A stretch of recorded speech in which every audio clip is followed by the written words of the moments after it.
एक बार की बात है। वर्षों की मेहनत करने के बाद एक सिपाही घर जा रहा था। उसकी जेब में छोटी 5 रुपए के सिवा एक फूटी कौड़ी भी नहीं थी और उसे जंगल से होकर जाना था।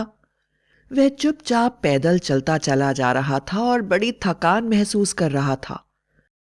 अचानक कुछ दूर जाने के बाद उसको एक भिखारी मिला। भिखारी ने उससे भीख मांगी और कहा, मुझे 1 रुपया दे दो। सिपाही को भिखारी पर दया आ गई और उसने अपने 5 रुपए में से 1 रुपया उस भिखारी को दे दिया और फिर से थका हारा हिम्मत बांधकर किसी तरह आगे चलने लगा। कुछ दूर पहुंचने पर उसे फिर से एक भिखारी मिल गया और वह भी उससे 1 रुपया मांगने लगा। सिपाही ने बिना कुछ सोचे समझे बचे हुए 4 रुपयों में से 1 रुपया उसको दे दिया। वह जीवन से बड़ा ही निराश था। उसके पास कुछ भी पैसे नहीं थे। वह अपनी जिंदगी के बारे में सोचता हुआ आगे बढ़ता जा रहा था कि उसे तीसरा भिखारी मिला। तीसरा भिखारी बड़ा ही बीमार था। उसे देखकर सिपाही को बड़ी दया आई और उसने उसके बिना मांगे ही उसे 1 रुपया दे दिया। उसे रुपया देते ही जंगल की देवी बंबा माता उसके सामने प्रकट हुई और बोली, अपने पास खाने के पैसे ना होते हुए भी तुमने भिखारियों के लिए दया भाव दिखाई। यह सब मैं तुम्हारी परीक्षा लेने के लिए कर रही थी। परीक्षा में पास तो हो गए हो तुम। अब मुझसे 3 वरदान मांगो। बोलो, तुम क्या चाहते हो? सैनिक बड़ा हैरान हो गया। उसको लगा उसने ऐसी तो कोई बड़ी बात नहीं करी है जिसके लिए उसे कोई वरदान मिले। लेकिन फिर भी जो वरदान मिल ही रहे थे तो वह अपने आप को रोक नहीं पाया और उसने सबसे पहला वरदान मांगा कि उसे तंबाकू की एक बीड़ी दी जाए जिसमें तंबाकू कभी खत्म ना हो। वह जब चाहे उस बीड़ी को पी सके।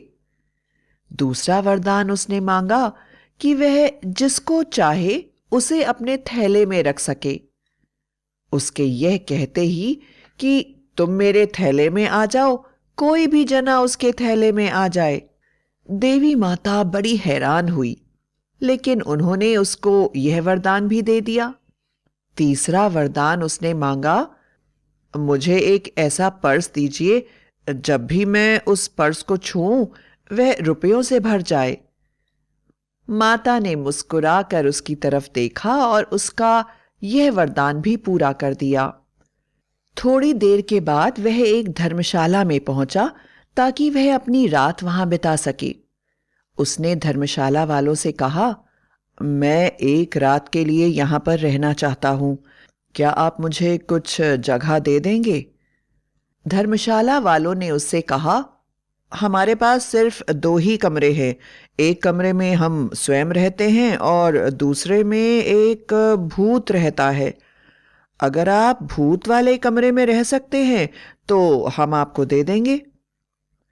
सैनिक की यह बात सुनकर उसे जरा भी डर नहीं लगा और उसने कहा, आप मुझे उस कमरे पर छोड़ दीजिए। मुझे उस कमरे में रहने में जरा भी परेशानी नहीं है। धर्मशाला वालों ने उसे उस कमरे में छोड़ दिया। वह कमरे में बैठकर बांसुरी बजाने लगा। जब आधी रात बीत गई तो कमरे में से खतरनाक आवाज आने लगी और उसके सामने एक खतरनाक भूत प्रकट हुआ। और जब भूत ने देखा कि वह सैनिक बांसुरी बजा रहा है तो वह बड़ा ही खुश हुआ और उसने सोचा, सब मुझसे डरते हैं पर यह मुझसे नहीं डरा। इसका मतलब मैं इससे दोस्ती कर सकता हूं। और ऐसा सोचकर बांसुरी की धुन पर नाचने लगा।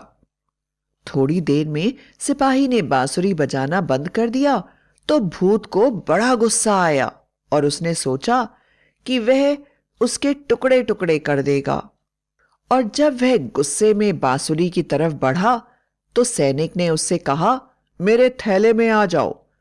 और 1 मिनट के अंदर वह भूत सैनिक के थैले में चला गया।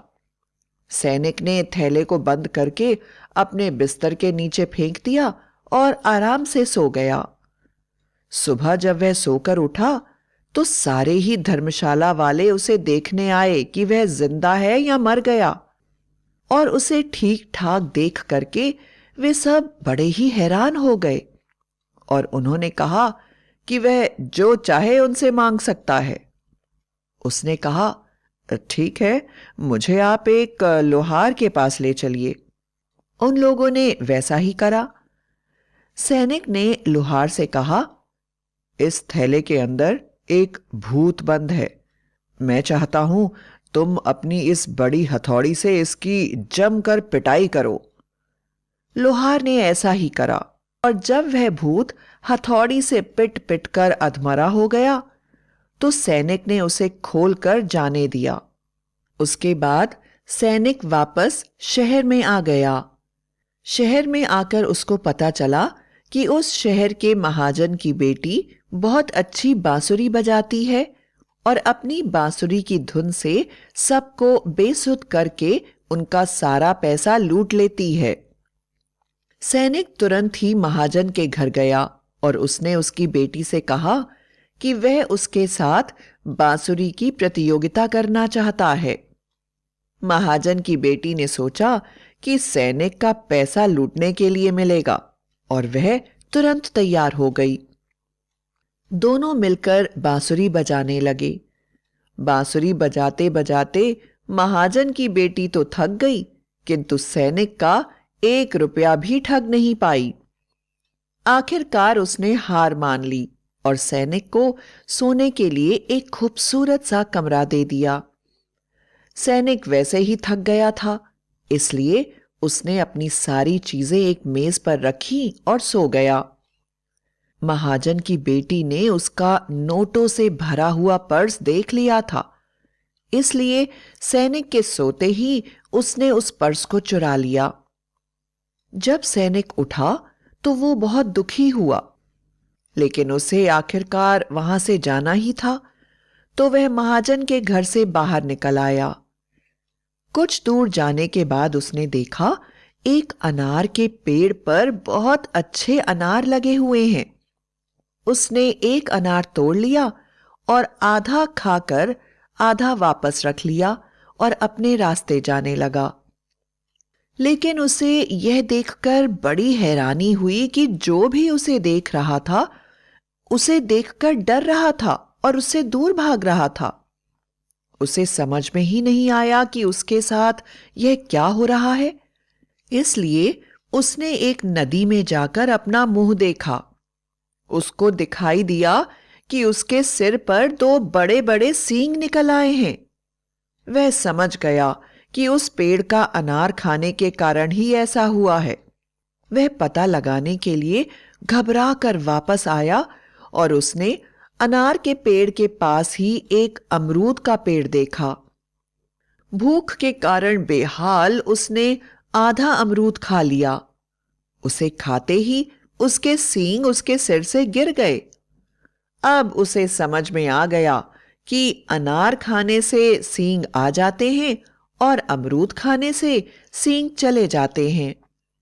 उसने मन ही मन एक योजना बनाई और वापस महाजन की बेटी के पास गया और उससे बोला, तुम बहुत अच्छी बांसुरी बजाती हो। मैं तुमसे बहुत ही प्रभावित हूं और तुम्हारे साथ विवाह करना चाहता हूं। क्या तुम मेरे साथ विवाह करोगी? महाजन की बेटी उसकी बात सुनकर बड़ी खुश हो गई। उसने तुरंत हामी भर दी। सैनिक ने उसे अपना बचा हुआ आधा अनार खाने को दे दिया और बोला, यह बड़ा ही स्वादिष्ट अनार है। यह मुझे रास्ते में मिला, तुम भी खाकर देखो। महाजन की बेटी ने अनार खा लिया और खाते ही उसके सिर पर 2 बड़े बड़े सींग निकल आए। अपनी ऐसी हालत देखकर महाजन की बेटी जोर जोर से रोने लगी। तो सिपाही ने कहा, अगर तुम मुझे मेरा पर्स वापस कर दोगी तो मैं तुम्हारे सींग ठीक कर दूंगा। पर महाजन की बेटी इसके लिए तैयार नहीं हुई। सैनिक ने उससे कहा, मेरे थैले में आ जा। ऐसा कहते ही महाजन की बेटी सैनिक के थैले में आ गई और वो उसे लेकर चल पड़ा। थैले में बैठे बैठे महाजन की बेटी बड़ी परेशान हो गई और सैनिक से प्रार्थना करने लगी कि वह उससे विवाह कर ले। सैनिक ने उससे कहा कि वह उससे कभी शादी नहीं करेगा, लेकिन अगर वह उसका पर्स उसे वापस कर देगी तो वह उसे ठीक जरूर कर देगा। आखिरकार महाजन की बेटी ने सैनिक का पर्स उसे वापस कर दिया और सैनिक ने भी उसे आधा अमरूद खाने को दिया और कहा, इसको खाने के बाद तुम्हारे सींग हमेशा के लिए तुम्हारे सिर से चले जाएंगे। महाजन की बेटी ने अमरूद खा लिया और उसके सींग उसके सिर से गायब हो गए। उसने सैनिक को वचन दिया कि वह आज के बाद कभी बांसुरी बजाकर किसी को नहीं लूटेगी।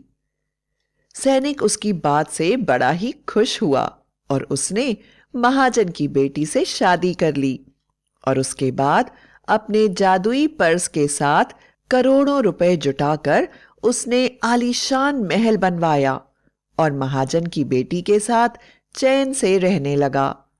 उसका पर्स हमेशा रुपयों से भरा रहता। कोई भी उससे दुश्मनी करने की हिम्मत नहीं करता, क्योंकि वह सबको अपने थैले में बंद कर देता। जंगल मां के वरदान के कारण सैनिक की जिंदगी खुशी खुशी गुजरने लगी।